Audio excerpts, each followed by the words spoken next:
Hey, amazing readers! Before we dive into this heart-wrenching story, I'd love for you to join our community of storytellers and dreamers. If you're moved by this tale, please hit that subscribe button.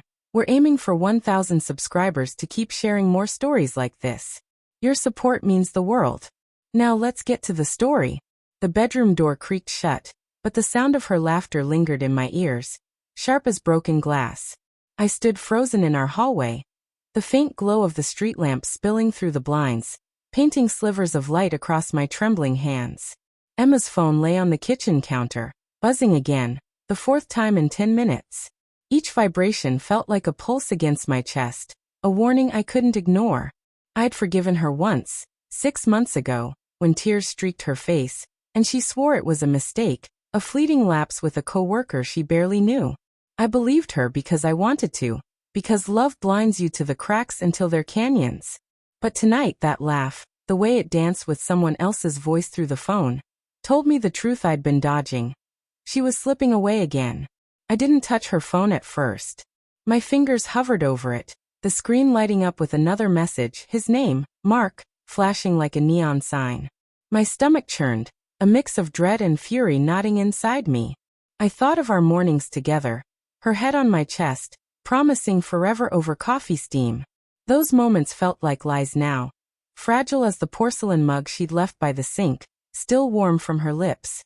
I grabbed the phone, my thumb brushing the screen, and there it was, meet me at 9.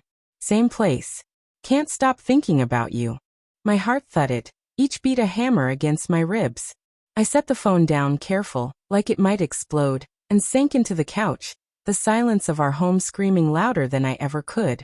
Emma came home an hour later, her hair slightly mussed, her smile too bright, like she'd rehearsed it. Hey babe, she said, kicking off her shoes. Long day at the office. You okay? Her voice was casual, but her eyes darted to her phone, then back to me. I nodded, my throat tight, forcing a smile that felt like betrayal to myself. Yeah, just tired, I lied, watching her move to the kitchen, her steps too deliberate, like she was walking on eggshells she'd laid herself. I wanted to scream, to demand answers, but something held me back.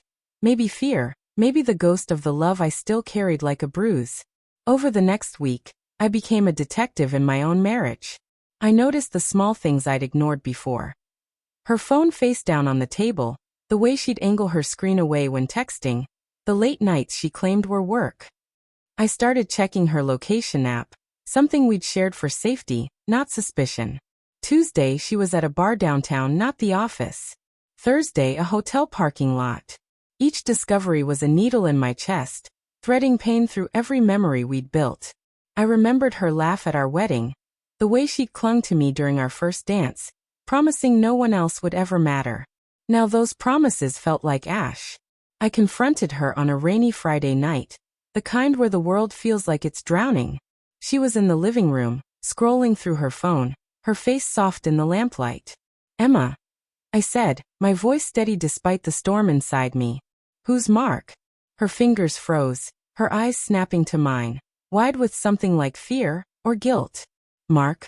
Just a guy from work, she said too quickly, her laugh brittle. Why? I held up the receipt I'd found in her coat pocket, a bar tab for 2, dated Tuesday. This Mark? I asked, my voice cracking now, betraying the calm I'd tried to hold. She stared at the paper, her lips parting, but no words came. The silence was her confession. She broke down then, tears streaming, her voice a jagged whisper. It was nothing, David.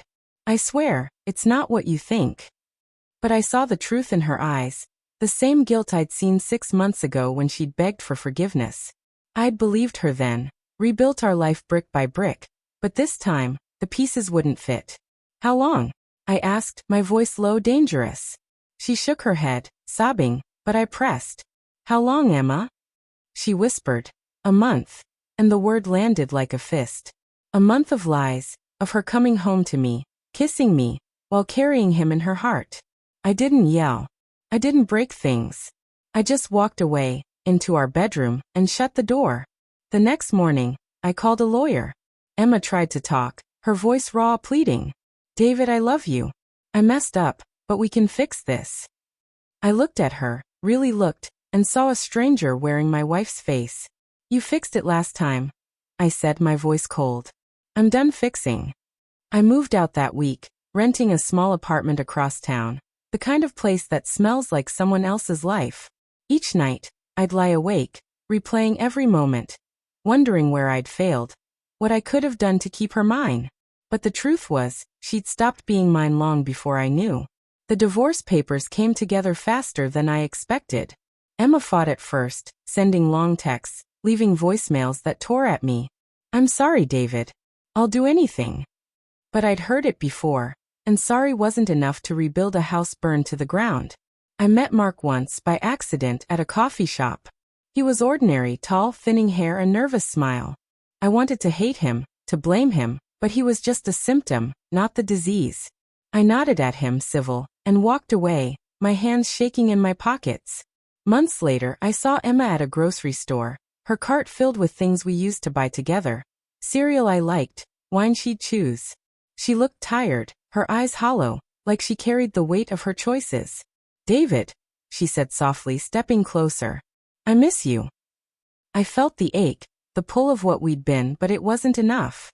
I miss who I thought you were, I said, and turned down the aisle, leaving her with her cart and her regrets. Now I'm rebuilding piece by piece. The apartment's starting to feel like home, with books I've read twice and a coffee maker that doesn't remind me of her. I've started running, the rhythm of my feet against pavement drowning out the noise in my head. I don't hate Emma, not anymore. Hate takes too much energy, and I'm saving mine for living. But I'll never forget the sting of her betrayal. The way it carved out parts of me, I'll never get back.